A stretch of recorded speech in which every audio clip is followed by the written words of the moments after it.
বিক্ষোভ প্রতিবাদে উত্তাল বাংলাদেশ ডেপুটি হাই কমিশনের দপ্তরের সামনে। শুভেন্দু অধিকারী এবং তার সঙ্গে সাধু সন্তদের প্রতিনিধিরা ডেপুটি হাই কমিশন থেকে বেরিয়ে আসছেন। শুভেন্দু অধিকারী, যে ছবি আপনারা দেখছেন এই মুহূর্তে,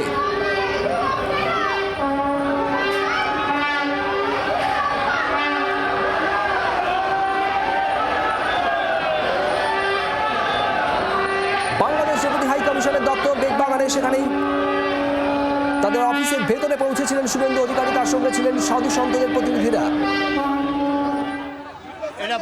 আমরা জানতে চেয়েছি, আমি রায় বলেছি রোহিঙ্গা মুসলমানকে কক্সবাজারে রেখেছিলেন কেন?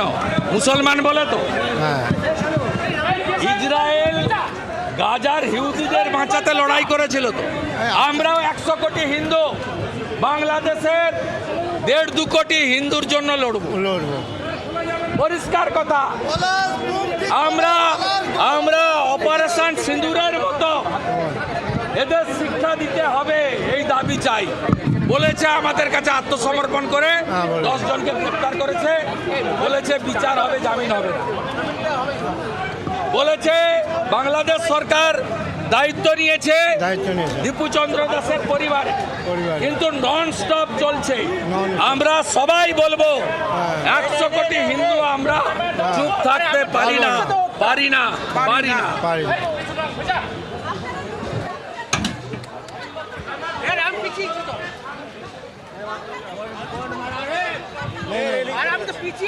বাংলাদেশে হিন্দু রক্ষা করতে হবে, 4 দিন ধরে মিট করেনি, মিট করেছে। দেখুন কি করেছে, দেখুন রাস্তা মোবাইল বাবু একটু লেন্স থেকে পেছনে নে আরজি করে আপনি পাচ্ছেন। এই ধুলিয়ান শামসের মধ্যে কি বড় পেছনে দেখ ভাই,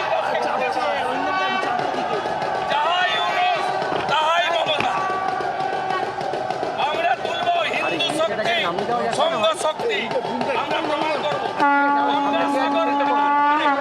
বাবুঘাট থেকে সব সাধুদেরকে সর্বানন্দ প্রভু কৃষ্ণা মাতা এরা নিয়ে আসবে।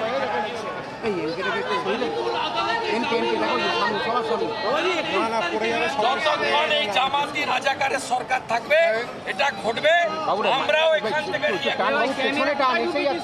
এরপরে কমার্স ডিপার্টমেন্টের সামনে ধর্ণা হবে, 1 কেজি পেঁয়াজও যেতে দেবে। বাংলার আওয়াজ, বাঙালির আবেগ, জি 24 ঘন্টা।